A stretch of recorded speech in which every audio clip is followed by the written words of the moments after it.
At Safety Center, we believe every employee deserves to go home safe every day. We provide safety training and consulting at your site or ours, as well as free monthly safety forums where industry experts share best practices in workplace safety training and culture development. You can also stay up to date with safety education resources by visiting InsideSafety.org. To learn more about Safety Center and how we help keep employees safe, visit safetycenter.org/workplace safety. Now, on to today's episode of Inside Safety. Hello, welcome everybody to the Safety Center podcast. My name's Tom Allison, and we've got the great pleasure of talking with Ellias Van Ekelenburg. And I'm just going to let Elias kind of give us a little bit of background there, so I don't mess it up too much. But I do know that you've worked throughout the world, throughout the United States, and now here with this assignment. So yeah, give us a little bit of background. Great. Thanks, Tom. And thank you, anyone who's listening to this podcast. My name's Ellias Van Ekelenburg. I've been in the EHS world for 27 years. Started out as a field chemist doing military base closures, and quickly advanced from the lab running a GC and mass spec to consulting. And for those of you consultants out there, you know that we get a variety of work. My initial experience into the industry was in the automotive sector. So there, got to cut my teeth learning the basics of haz waste management, but also starting to dabble in HazCom and potential for carcinogen exposure. After that, I moved over into high tech. I am based or was based in Silicon Valley, and so worked with a lot of the firms there in the Fremont area. Lam Research, spent a few years there as an EHS engineer and got exposed to working with a lot of types of hazardous materials, toxic gases in the TGO ordinance, and then also working with field service. And again, for those of you that work with field service or field-based employees, you know that the traditional safety program is very unique, and that the tactics you must use to be successful really vary. After that, I had my first gig as an EHS manager at Seagate Technologies, an R&D center, and had a great experience there. And then I decided to move back into the consulting world and build an office over in Mountain View, again, focused on semiconductor support. One of my clients happened to be General Electric, and there I served 13 years working throughout their program and really learning what a world-class safety program and environmental compliance program looks like, and was able to participate with a couple of the different operations. One was associated with semiconductor, buying and selling assets. So we actually developed a very unique decontamination program for toxic gases. And then I moved over to the rail business in Chicago. And again, very significant hazardous material focus. And then my last jump at GE was in governance. I had a really unique privilege of being an audit leader for all of the GE businesses at the time, and working throughout the nation and in South America, conducting different types of excellence audits, PSM focus, human performance, and really had a lot of unique scopes there. After my GE tenure, I decided to move back to California and found SMUD. And so I've been with SMUD for the last going on 4 years. I started as the health and safety manager, and I've acquired these new levels of responsibilities and have just been working to continually grow and develop our programs to meet the needs of the community here. Wow. See, now we can get a little bit of feel like we know you a little bit better than when we started out. Now that is quite a background. And just for anyone that might be watching this rather than just listening to it, I've got a whole lot of papers here that are a list that I took from LinkedIn that talk about Elias and his experiences. And so, yes, he covered about 1, 2, 3, 4, 5 pages there that I have printed in front of me. And I thought we could pretty much ask you any question that we can think of. And I think you've either done it, been there, seen it, have experienced it, had it happen to you, even if you didn't want it to. But I did have a couple things I noticed in there, and I did pick out right in the beginning that you were in the lab. So, I was a safety director at my last assignment, and now I do a lot of OSHA training for Safety Center and various other trainings. And we hit a lot of different topics in there. And some of it is chemicals that we use in the lab. And I see, from lab, I'm going to say lab technician, that might not be the right term, all the way now to you're the director over there at SMUD. So that's quite a long way to travel. And I noticed in there after that, you worked with the military bases. Did you have military service? No, my brothers did. I didn't. I decided to go the other route and went to college. Went to college and you didn't go in the military. Yeah. Good going. Well, what was I going to ask you about that military service? All right, they'll come back to me. But another thing I wanted to ask you, we're talking about all these professional things that you've done and all of our careers and things like that, that we're very serious about these topics. But I wanted to ask you one other thing I noticed in your LinkedIn information. It said that you have some relationship. I don't know if you just follow them or it's a relationship with Ryan Reynolds. And also you mentioned Gary Vaynerchuk. So Gary Vaynerchuk. What's your interest with those two? Well, Gary, I'm a follower. Okay. I like innovation and his style of thinking. I think what makes me a unique leader and visionary in some areas is really looking beyond what an organization or challenge that I'm working with to think what the next level of innovation is. And I think when you think about Gary V, besides the animation, is it's really the lack of fear to pilot and do different things and work in areas that not everyone may be involved with. And that's a space that I've learned from previous mentors to be very comfortable in, is that, in our field, sometimes to tackle longstanding challenges, we really need to do and propose different solutions that may have not been offered. And those may not always go the way that you hope. And but you need to learn from those. You can kind of tell by looking at me, I've been around a while, and a lot of my background was working for the telephone company. Then I retired from the telephone company, went into private industry, telecommunications. So although I like mountain biking and some other little adventurous things, climbing telephone poles, looking at business and industry, I, probably have more on the fearful side rather than where Gary, when you watch his videos, I mean, they're mesmerizing. I mean, I can't take too much of him at a time.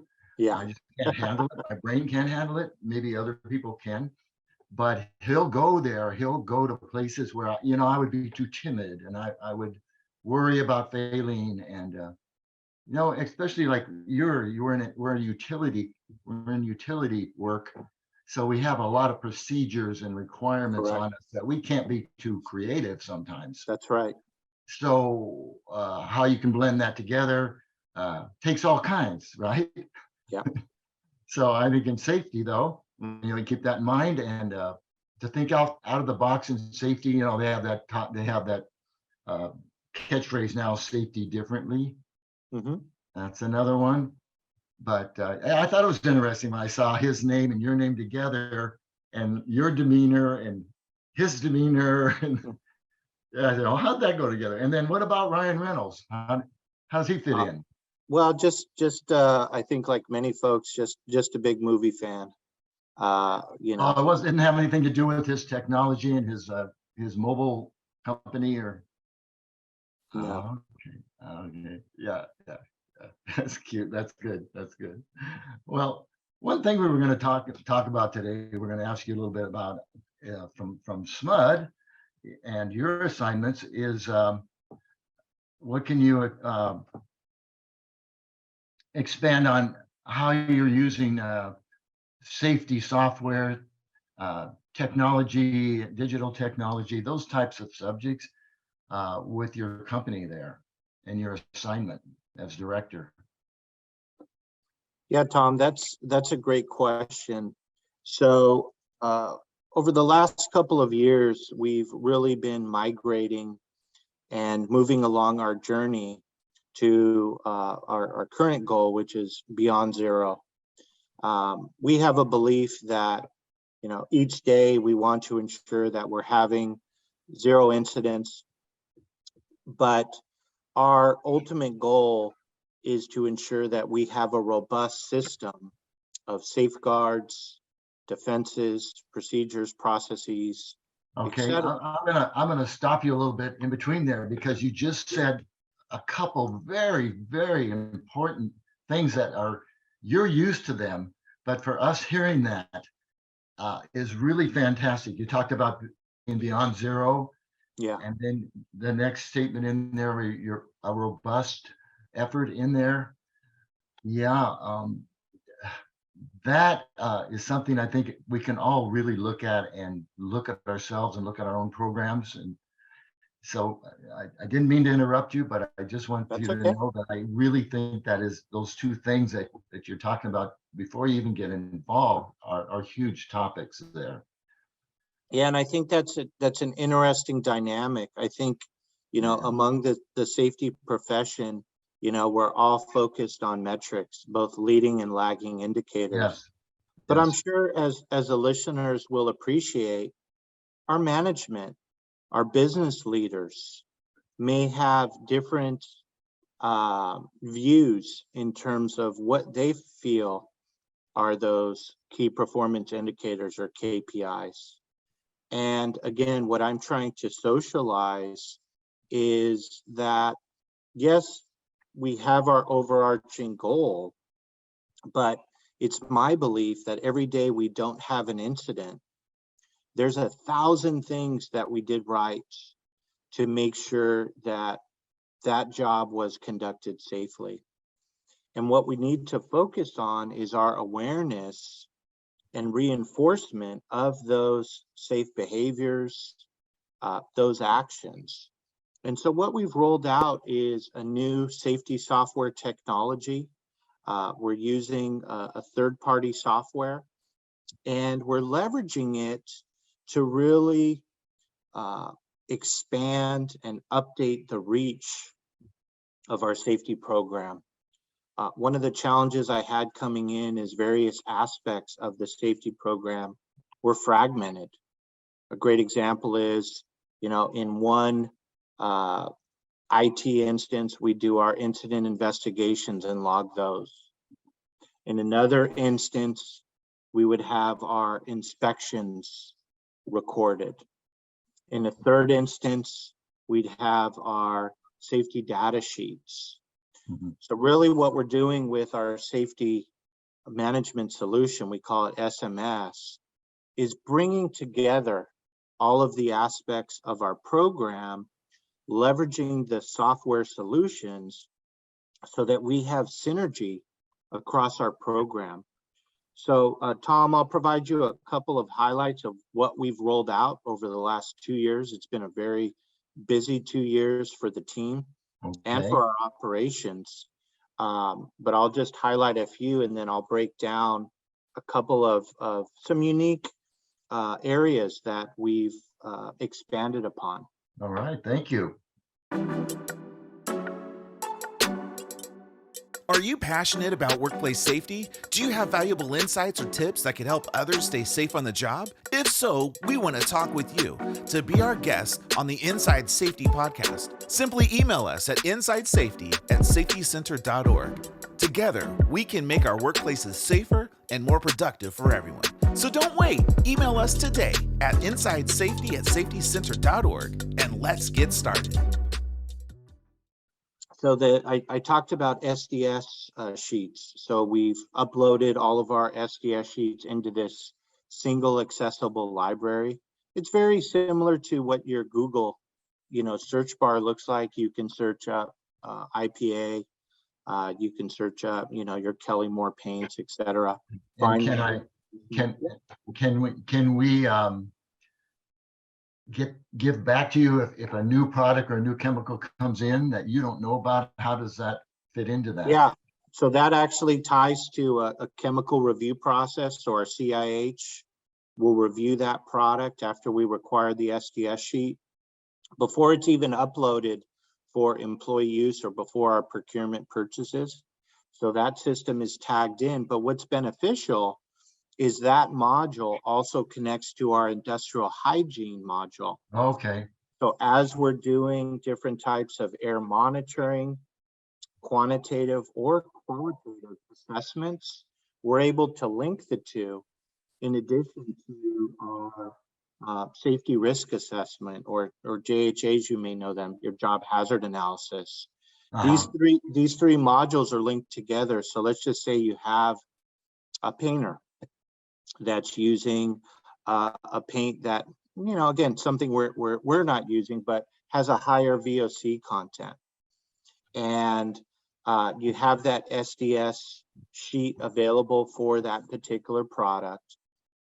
When you look at the SRA or the safety risk assessment, you actually have a digital linkage to that document and then your other risk mitigations that you've identified based on your hazards. When you say you look at it, are you saying the employee can look at it? That's right. So we offer those and try to print those out before our jobs. So again, we have them digitally available, but we can also very easily print those out, or you can export those as a PDF from the system based on the job task. Good. Yeah, so one of the wrinkles related to the SRAs that our substation group has found a lot of value at, and we've developed a few hundred of those for that particular operation, is linking a Q code to the SRA.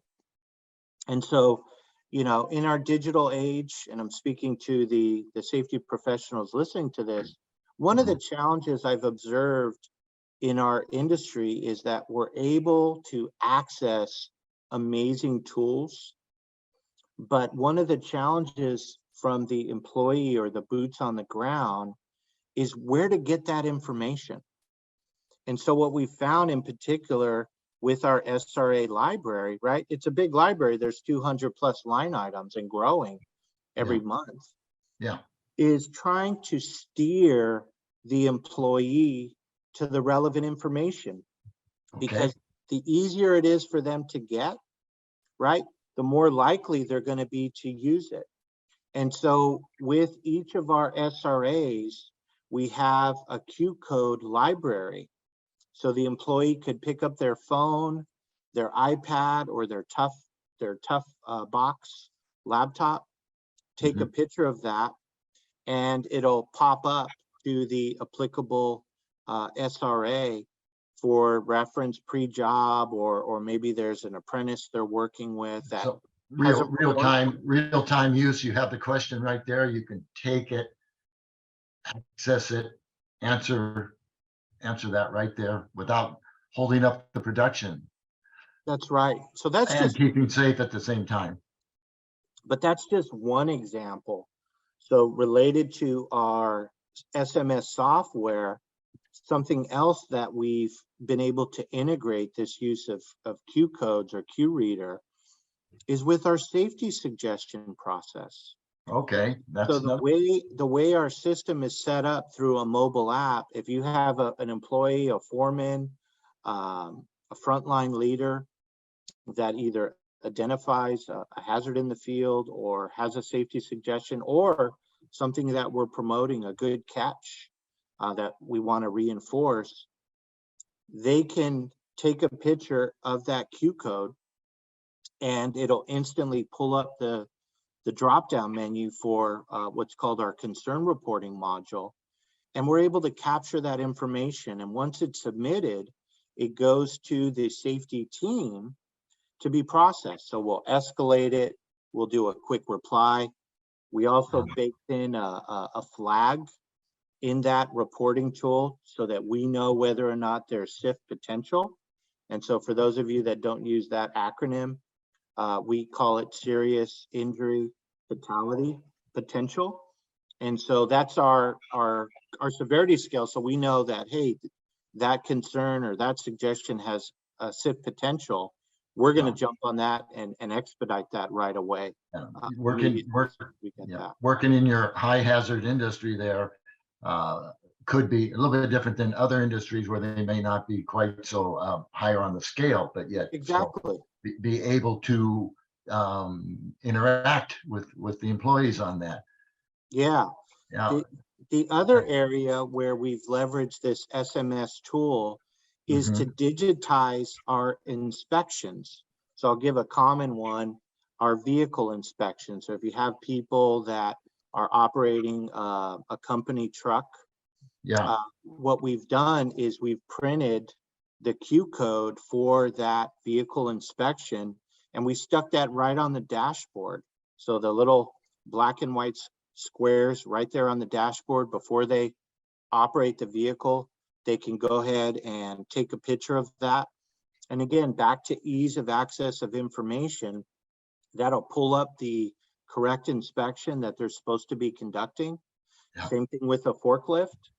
And they can go ahead and document that, submit it, or, find out, hey, there's some concerns that were raised. Maybe there's a nail in the tire or something like that. Yeah, I was going to ask you on that, because that to me is really a hot topic for other safety professionals. Maybe we don't do that, but in telecommunications and you're working out in construction, that is huge to do your first inspection. And I was going to ask you, how do you and how does this relate or interact or cooperate with the mechanics that are in charge of these vehicles? Do you get their input? Do you hear from them? I've found out in the past that we may have programs, we may have safety, we may have a lot of things going on, but the mechanic, is so vital to keeping us going, but yet they may not be on the same page on safety as we are. Can you just a little bit off subject, but give us a little bit of what you've experienced with those types of challenges? Yeah, so whether it's the mechanic or a facilities team, anyone that supports corrective actions has access to the next module of our system, which is called the action tracking system. So here we're able to export corrective actions, either from incidents, near misses, they could be from an inspection. And what we're able to do is just tag whoever that responsible person is. They'll get a notification email. We're also able to set a timeline anywhere from 24 hours to a custom time. If it's more complex, we could push it out a quarter or 6 months. And how transparent is that to anyone else? We, in our monthly safety meetings, try to communicate what's been identified, and also in our joint labor, what's been identified in the past, window of time, 30 days, 90 days, to show progress. Here's what's been identified. Is it regulatory or non-regulatory? Here's the status of it. Because I think that's one of the other challenges we have within our field is as you're building your safety culture, you want employees to bring issues up. Yes. And one of the challenges we have as a support function to our operations is providing updates to that initiator. And so here again, we're able to leverage this system to provide regular updates, and it helps us with our accountability. There's no Yes. more post-it note. With Things your aren't being- accountability. things aren't going back and forth in an email, or right. We're able to log it. Every Sunday, we get an updated report that comes out of what's past due, what's coming up.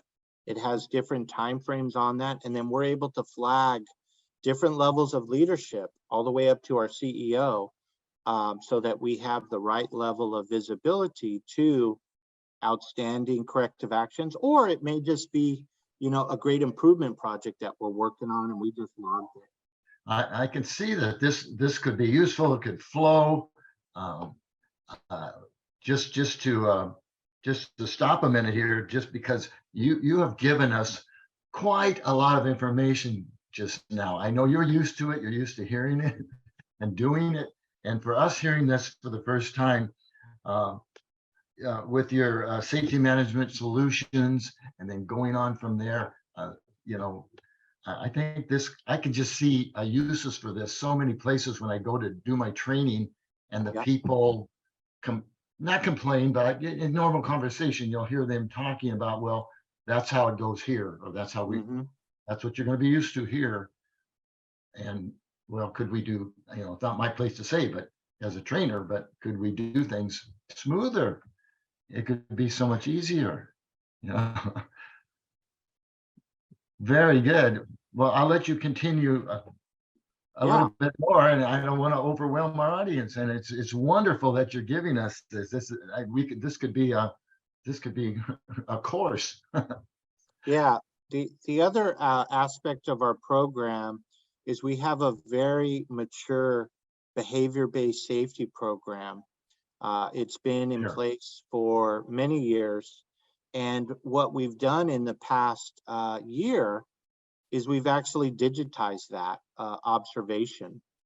So we have peer-to-peer observations. Each year we have over 6,000 of those that occur throughout our operations. And part of our SMS evolution has been to, again, take that piece of paper where we're documenting things, and then someone's trying to transcribe it. Someone's trying to upload the data, and you have that TAC chart. And now we have basically use of our mobile app. We've put in all of our at-risk behaviors, our safe behaviors that we want to identify throughout our operations, and we're able to log those. We've estimated that each observation takes us about 7 minutes. So in 7 minutes in time, Tom, I could observe you.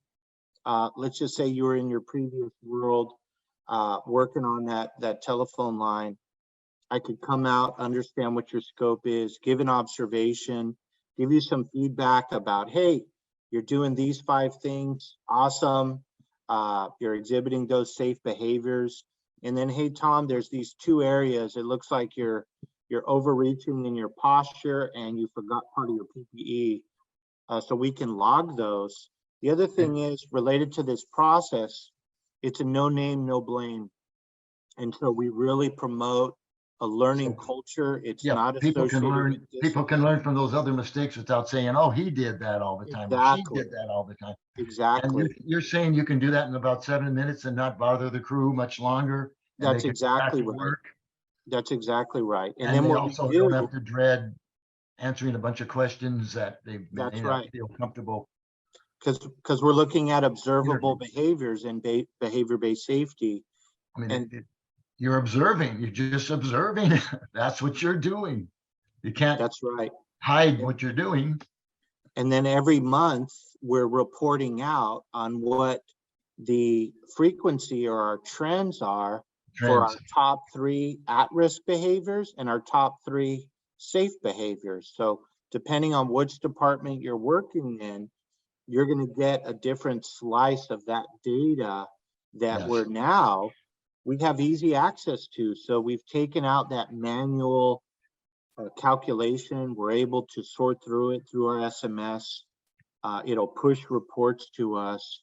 So it's been really invaluable in making some changes there to our program. And again, for ease of use, and we have these kind of Q codes throughout some of our internal bulletin boards, is that if someone wants to make a behavior-based observation, they could again just snap that Q code and it'll pull it up.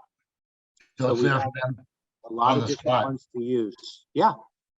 Let me throw one more last thing in here, and I think we'll do is we'll try to wrap up a little bit, and so we can. I think we've given people some things where we're going to come back and we're going to want more from you. Okay. I can see that right now, but all these things that you've told us, and I know you're probably not even finished explaining a lot of it.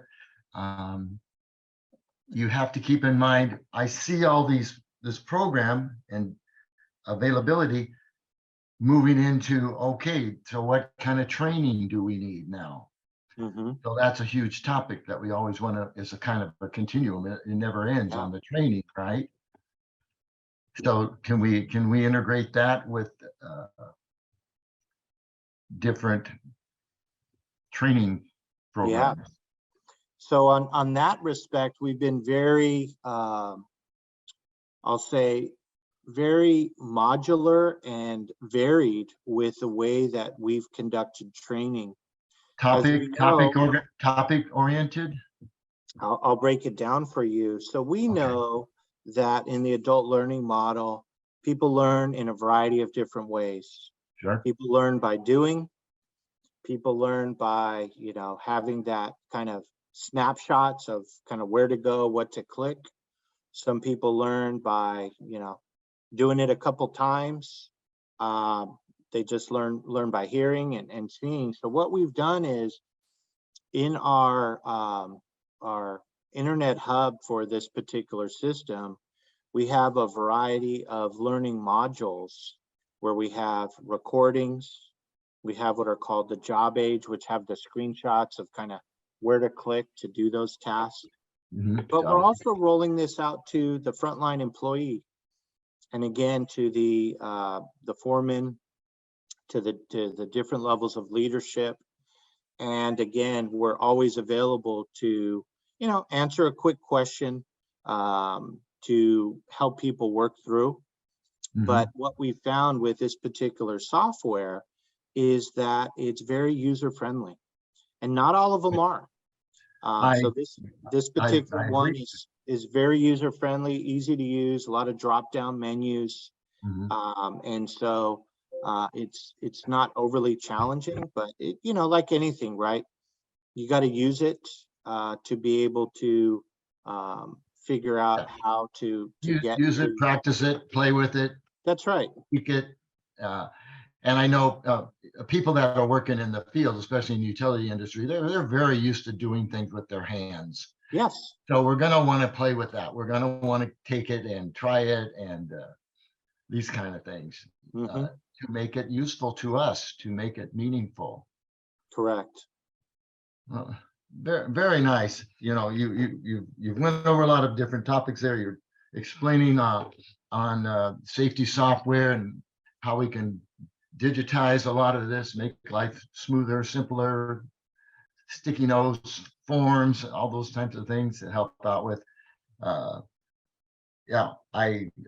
We could go on and on and on. I think we're going to finish up. But another thing with this software tells me that you also have an ability for that feedback.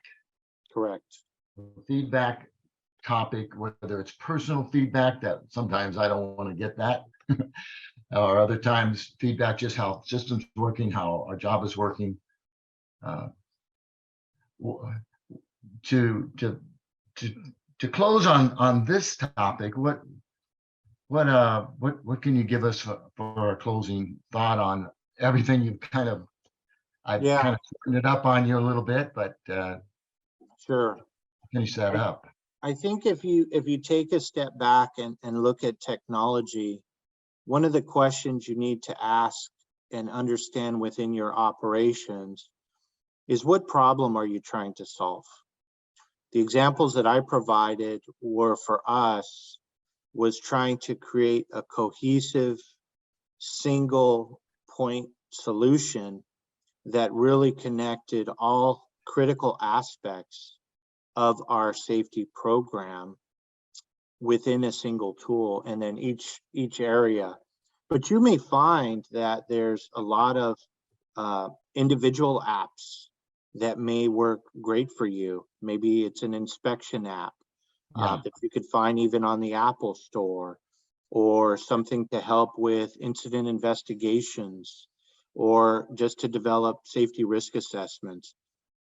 My overarching message is, you don't always have to break down your whole management system and rebuild it. You may find that your particular program, you want to just lift up a particular area and work through that with your leadership team, your employees, to what I like to say is to move the needle of your program in a positive and progressive manner. Because what we know about the technology is it's becoming more readily available. Cost is coming down on it, and it's very user friendly. And these are all, I think, gates of entry that every organization should look at in some method to determine how they're going to continually improve and provide a safe and compliant work environment for all of their staff. Yeah, absolutely. And talking about how quickly and things are moving along, technology and just the world itself, and all those topics like that. Well, all I can say is thank you very, very much. You've given us a lot. I hope we can visit with you again. And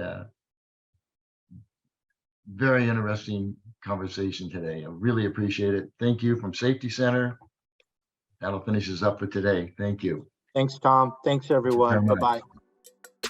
Thanks for listening to Inside Safety. We hope you gained some valuable insights from our industry guest. Don't forget to subscribe so you don't miss out on future episodes. And take a minute to head over to InsideSafety.org.